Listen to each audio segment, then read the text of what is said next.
This movie makes you feel good.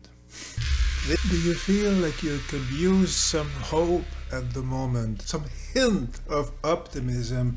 Well, I have some good news for you, my friend. My name is Christian Verte. I have watched 1122 science fiction movies so far.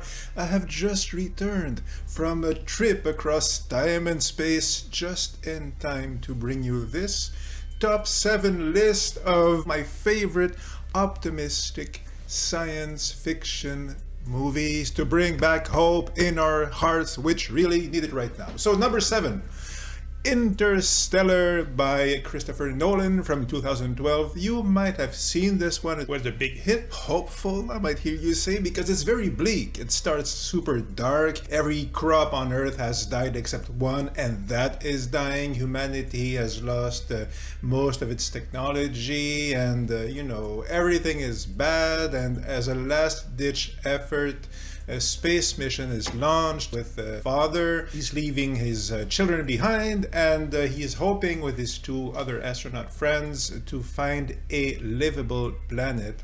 And it does not go very well. So basically, Interstellar, it's sold as many things, like especially like a space travel movie, and it's definitely that, the awe and spectacle. There's action, there's suspense, and there's betrayals and all these things. But I think that's kind of missing the forest for the trees of what the movie is. Interstellar is about seeing beyond our own self-delusion. Like, that's the core message of the movie. So what sort of self-delusion are we talking about here? Well, for instance, in the beginning, there's a baseball game where our future astronaut, Matthew McConaughey, he's talking to a mother of one of his kids' friends, and she's very nice, but she's saying, "Oh, we never went into space. That never happened." That is sort of like somewhat conspiracy theory we sometimes hear, and I have nothing against conspiracy theories. I believe in plenty of them, to be frank. But there's a level of ordinary stupidity, no matter where you are on the political spectrum. It's everywhere right now, and it's endemic, and that's, I think, contributing to the sense of hopelessness we feel. And we have that at the beginning of the movie. We have also in Interstellar the risk of hero worship, the risk of believing in this supernatural, powerful hero who's going to save us because he's so virtuous and so pure and so courageous and all these things. And even the hero of the movie, kind of like in Blade Runner, the sequel, 2049, I think it was, as the movie progresses, eventually there's the idea that even the hero of the movie, who we think is the hero, might not be the actual hero here. So it's a very subtle subversion of our own desire to believe in, the hero of the movie. And globally, the whole thing is about, focusing on the wrong solution, essentially. And that's kind of where I'm getting at. Interstellar is hopeful because it's showing us, for almost the entirety of its 3-hour long duration, it's showing us people who have false premises, which we believe. And they go on this adventure, this desperate adventure, trying to fix things, but they can never fix it because they have a skewed point of view, which they're not even aware of. They're stuck in their own self-hypnosis, self-delusion. And why is Interstellar optimistic? Because it shows us, it tells us the story of how, we can totally, collectively and individually grow out, snap out of our self-delusion. So that to me is very hopeful, very optimistic. Number 6 on my list, it's Voyage to the End of the Universe. That was the English title, but it's actually Ikarie XB1. It's a Czech movie from 1963, black and white movie from Jindřich Polák, who's kind of like the expert science fiction director. He's a big name science fiction director from Czechoslovakia who make astoundingly good science fiction movies. It's based on a novel by Stanislav Lem, and when people usually ask me to recommend a science fiction movie from Eastern Europe, that's usually the one I recommend first. Why is it hopeful? Why is it on this list? Well, there's one reason in particular, like a 10-minute sequence which is one of the greatest moments of cinema I've ever seen. So the idea of the movie is that we have a starship from Earth, and the spaceship is heading to Alpha Centauri, and they have all these space adventures, radiation, meteors, whatever. But in the middle of the movie, our heroes come across a derelict spaceship. And at first, they're not sure where that ship came from and what it is, but they do discover that it came from Earth, and they board the ship and they discover that everybody died, but they're all like wearing tuxedos, and when they died they were all drinking champagne and eating caviar, and there are no signs of a hull breach or anything like that. So what actually happened? The discovery they make horrifies them. And why does it horrify them? Because the spaceship was launched when it was possible for people to exploit each other, you see. So yeah, it's an Eastern European movie, so you might say it's socialist propaganda, but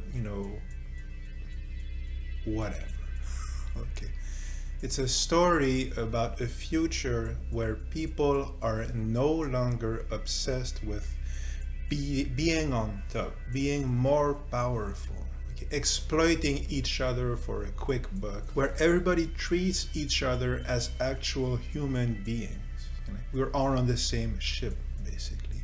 And they have so evolved as a society, and it's not that far in the future, that the idea that people could exploit each other is inconceivable to them. And that feeling of just how horrible it is to treat another human being as less than a human being, that feeling to me is very profoundly expressed in this movie. And the idea that we sometimes encounter in Star Trek as well, we might hear some more from Star Trek somewhere in this list, but this idea that we'll grow out of this, like savagery, I might say, that to me is very hopeful, and it's an amazing film. Ikarie XB1, watch the subtitled version, because the US version, it was re-edited and they chopped 10 minutes and they changed the ending and all that stuff. So watch the Czech version. It looks fantastic. It's a great movie. Check it out. Number 5 is Arrival. So that's another recent movie, 2016, from Denis Villeneuve from the USA. But I'm a Québécois, Denis Villeneuve is Québécois, and actually I recognize the sensibility. I have to say that. Even though everybody's American in the movie, like it feels to me like I recognize the heart of it. But that being said, the paradox of the movie is being universal through a radical difference. Like there's a lot of talk about diversity. It's been like a catchword, a buzzword for a long time now. We have diverse society and all these things. It's a little, one sometimes questions the absolute sincerity of the people who espouse such discourses, you see. The difference between what the story here, which is humanity is on the verge of World War III, we're about to kill each other, destroy, annihilate each other. Again, very bleak premise. And as you probably know, a spaceship arrives, very strange spaceship, which seems to defy all laws of physics. Human beings start dialoguing or trying to communicate with the aliens, but they are so incomprehensible, and their language is so strange and distant from our way of seeing the world that the entire movie is basically about bridging that chasm. And again, I'm from Quebec, as Denis Villeneuve is, and my main language is French. We're in an English world, English-dominated world. So I will tell you that theme for me resonated quite a bit. This discourse of universality, but which is plastering over the actual differences we have between each other, which is the richness of the actual diversity. And the strength of Arrival, to me it's hopeful, because again, it's a recognition of solidarity and a common bond between beings who are in one sense kind of the same because we're sentient beings, as like on Earth we're all human beings, so we share this brotherhood, sisterhood. Yes, we're all one human race. So there's a sense in which, yeah, humanity is one common thing. We're all interdependent. But at the same time, if I'm talking to you, and this is part of the moral of the story, if I'm talking to you as if, and I'm saying, oh, we're all the same, and you're trying to express something which is part of your unique point of view as a person and from the culture you're coming from, and I'm saying, no, that doesn't matter because we're all the same, and I'm calling that diversity. It's not diversity. It's plastering over the differences. It's imposing one point of view. And here we are saved by the fact that there is this richness, this otherness with which we are in contact. We are the same, but there is a part of you that I cannot understand, that I cannot know. And part of opening myself to you is the moral of the story, is recognizing that I do not know who you are, and I can bond with you, and I can explore the depth of your being and your culture and all these things. But the condition to have that, to really enjoy that depth, is to recognize just how deep it is and the fact that I will never see the bottom of it. Okay, so I'm hopeful because to me this expresses like what actual diversity means, which is we are the same, we are not the same, we are alike, we are very unalike, but that is how we make it through. That is how we help each other. And it's also a very, I'll end on this for this movie, very, very strong expression of almost like a categorical imperative about how helping others is not transactional. So it's stated in the movie that helping each other is beneficial for each side, and they give some details about that actually, but fundamentally, helping others is an end in itself, even though I know it will benefit me eventually. I know this somehow. But yeah, I help you not because I am morally obligated to do so, not even because I feel like intellectually I'm ethically bound to do so, but I help you because that is what we do. That is what being a human being or an alien or like a sentient being, that is what we do. That is the real essence of being a being. Yeah, that to me is really, really hopeful. It's very beautiful and hopeful. So that's number 5. Number 4 is a more obscure movie. It's Sons of Easter Island, Soleil de l'Île de Pâques from 1972. It's a co-production from France, Brazil, and Chile. Directed by Pierre Cast. You may not know him, but he's a friend with Chris Marker, who did La Jetée, which inspired 12 Monkeys. So kind of like an art house movie. Lots of the actors come off as pretty amateurish, but it has a super intense feel, this movie. It's kind of like a Close Encounters of the Third kind of story. Essentially, people from all over the world are getting telepathic messages, a strong urge to go to Easter Island. And when they get there, they realize that they have been contacted by aliens, contacting us because they want an ambassador. They want human beings to choose an ambassador to be their liaison with the alien race, essentially. But that's only if humanity is ready. So, the final part of the movie is humanity ready? What does it mean to be ready to establish contact with this alien federation, alien race? I love that movie. And again, it's kind of surprising because it doesn't exactly look cheap, but it has, as I said, this amateur tone.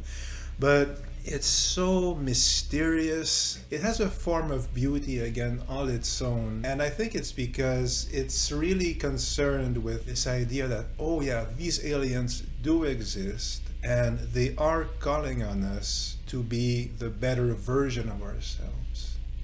And we have humans who really want to be that best version of ourselves, but it's not sure if they will be able to do it.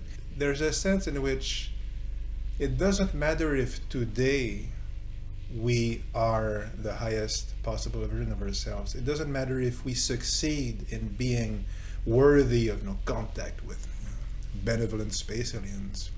What matters is that with absolute certainty, one day we will be. And that to me is very hopeful. Number 3, kind of in the same vein, is La Belle Verte. So again, a French movie.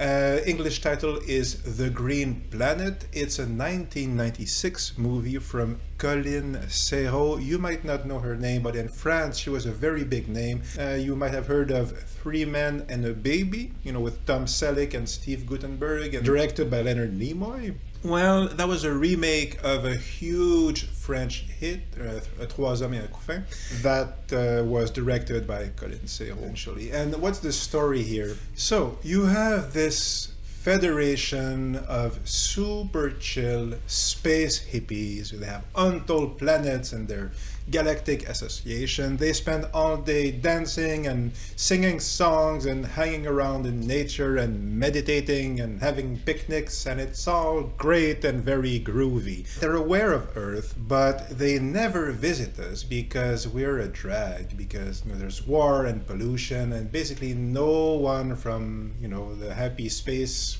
Federation wants to come here. But they do end up sending a small team to Earth who end up getting into obviously lots and lots of trouble, and they do end up making friends with the very stressed out and very irritable humans. This movie makes you feel good. This movie is funny. It's smart, it has a great director, it has a great cast. It's kind of, it has that new agey spirituality going for it, but again, in a non-annoying way. It has the cool stuff of it, like your friend who knows how to cook tofu. It leaves you with this feeling that, again, yeah, we're going to make it. Yeah, it's not so bad, and yeah, we're stressed out. We might not even know how to chill out, but we will chill out. We will make it someday, eventually. And yeah, again, just makes you feel good. If you have a chance to watch it, well worth your time. Number 2, whole other tone, is Tarkovsky's The Sacrifice. So once again, very bleak movie, World War III. Humanity is on the verge of destruction. This is Tarkovsky's last movie from 1986. He was actually dying of cancer when he made it. He was in exile. So all these things combined might make you think that it's a little bleak, and it starts out somewhat on the bleak side, but what makes it so hopeful? Well, first of all, this is possibly the best movie I've ever seen. This is what an actual masterpiece looks like. The story is, you have a middle-aged author, and he has his wife, but he's in a failing marriage. It's not going well at all, and they have like a 4-year-old son, something like that. He's very young, and the father loves the son more than anything on earth. He loves him so much. And it's the author's birthday, and he has his friends over. But while they're celebrating, the news comes on, and the newscaster appears on television almost like in 5 years from David Bowie, except it's not 5 years, it's 12 hours. The newscaster comes on weeping openly and saying negotiations between, Russia and United States have collapsed, and we are now at war, and both countries have declared that unless some miracle happens, essentially, unless an impossible condition is achieved, something completely impossible, then the nuclear missiles will launch at 8 a.m. tomorrow or 6 a.m. tomorrow, and we all die. So they're basically going on television saying that barring an impossible miracle, humanity will be destroyed in nuclear Armageddon by sunrise. So that puts somewhat of a damper on the festivities. But our hero, the author, he goes in his room essentially and he prays to God. And he says, "Dear God, please save humanity." And if you do save humanity, I, in return, will sacrifice what I love most on earth. Yeah. So this one I will not spoil at all. I will say that it is optimistic. I will say that it is very surprising. It's in many ways, like Tarkovsky was Christian, I think he was Orthodox. You might expect, you have these prayers, so you might expect like some kind of a Christian apologetic movie or something dogmatic, and this is like completely the opposite of that. There's a profound mystery in there, a non-knowing, like unknowing in here. And for a Christian so-called, director, this is in part a movie about the relationship between paganism, like actual paganism, and Christianity, which in theory are seen to be incompatible.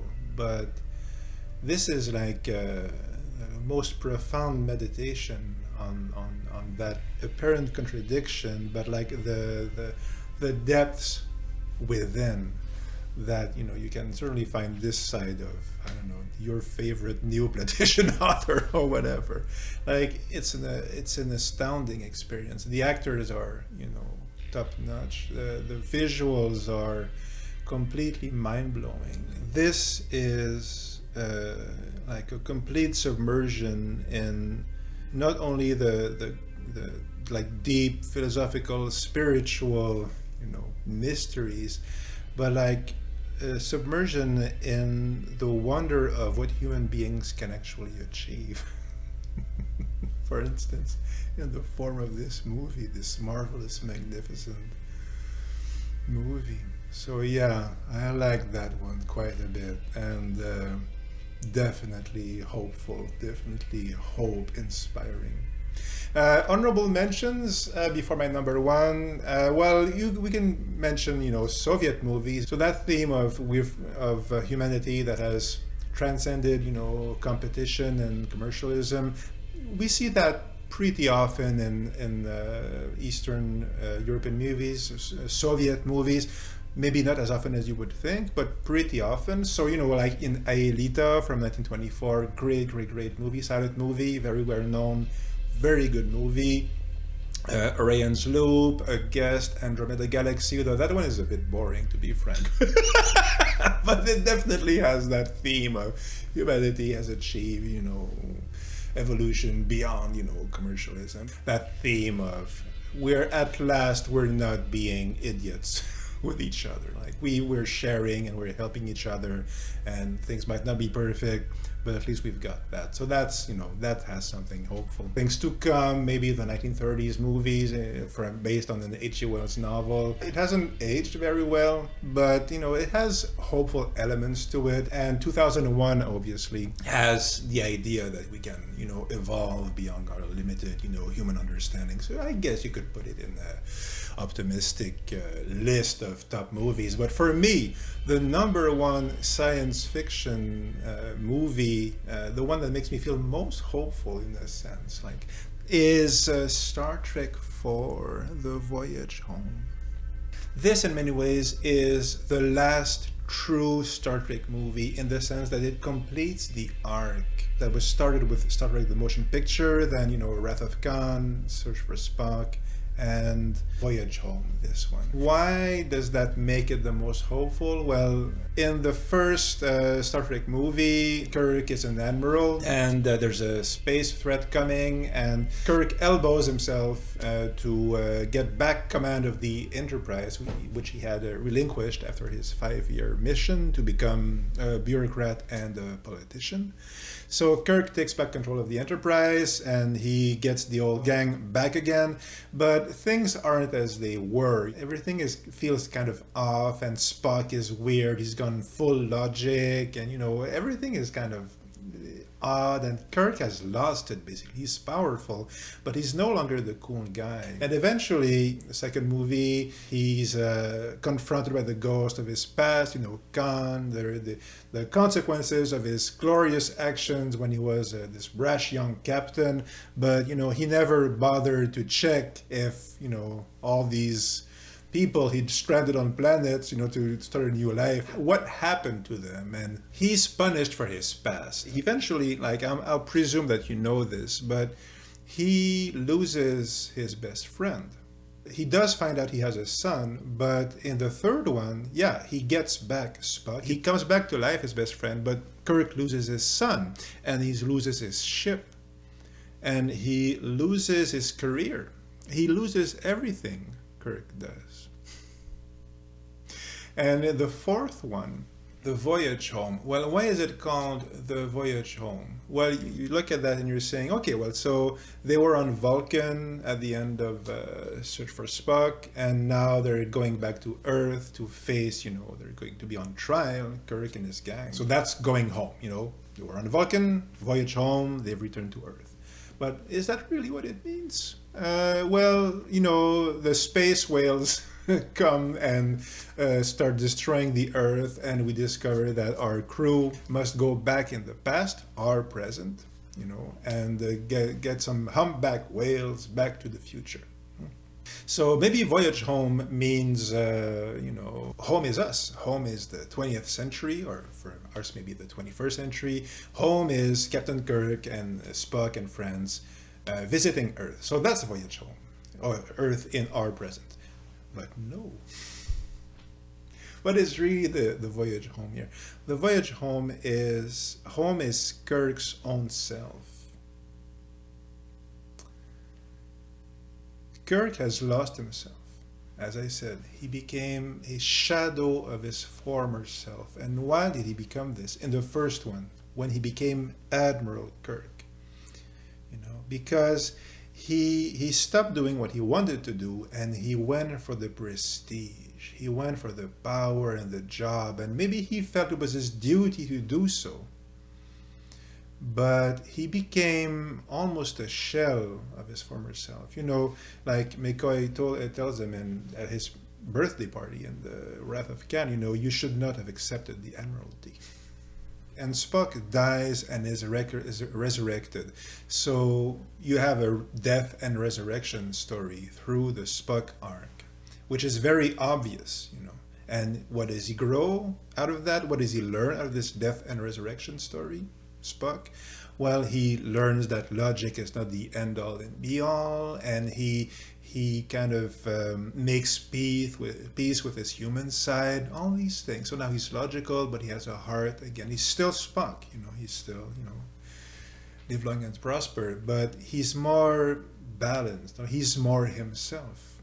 But that's actually the same thing that's happening to Kirk, And, Spock had to physically die, but that was in many ways easier than what Kirk goes through, because Kirk dies by seeing everything he loves die. Like he loses best friend. He loses, as I said, his son, his ship, his career, everything. But by the end of it, by the end of Voyage Home, he has rediscovered who he really is. He has come to a sense of fulfillment and peace with who he is as a person. And, magically, he's demoted, he loses his admiralship, but he's named captain of the brand new Enterprise 1701A. But what does that symbolically mean? I mean, he has died and come back to life like Gandalf the Grey and Gandalf the White. He had to die to himself to be reborn into his truest self. Yes. And what was that part of him that had to die? Well, it was the fake him. And what was the fake him? His self-delusion, like in Interstellar we saw. You see, his ambition, his obtuseness, his sense of self-importance. So yeah, he dies to his own illusions ultimately, which he had built up. He allows that to die, and it's very painful and it's very long, but eventually he makes it through, and he has voyaged home. He has become Captain Kirk once again. And you know, looking at the world right now, everything is going horrible, apparently. And even if it's just on a personal level, if you've had such experiences like so-called Dark Night of the Souls, you know, that's what's going on, you see. So even in the darkest, most despair-filled night, you know, there is something hopeful there, because what is actually dying is our self-delusion. Like, we might feel like our life is falling apart, but it's not our real life. It's the part that's making you miserable, ultimately, which we're keeping, you know, upheld because it makes us feel safe or whatever. So yeah, maybe the horrible stuff happening right now, and I'm really, you know, I'm anxious for it to end. I want it to end well, you know. I'm looking forward to a life of sharing and peace and, you know, goodwill towards all. And I want that. I want sharing and love, and, you know. But while we're getting there and everything is so awful, you know, maybe what's falling apart is just our self-delusion. Maybe that's what's necessary for us to complete our own voyage home. So yeah. You know, if you want to support me, I have a Substack, I have a Patreon. It's all in French. I'll put the links if you want. But I'll be back soon. Do take care of yourself, and live long and prosper.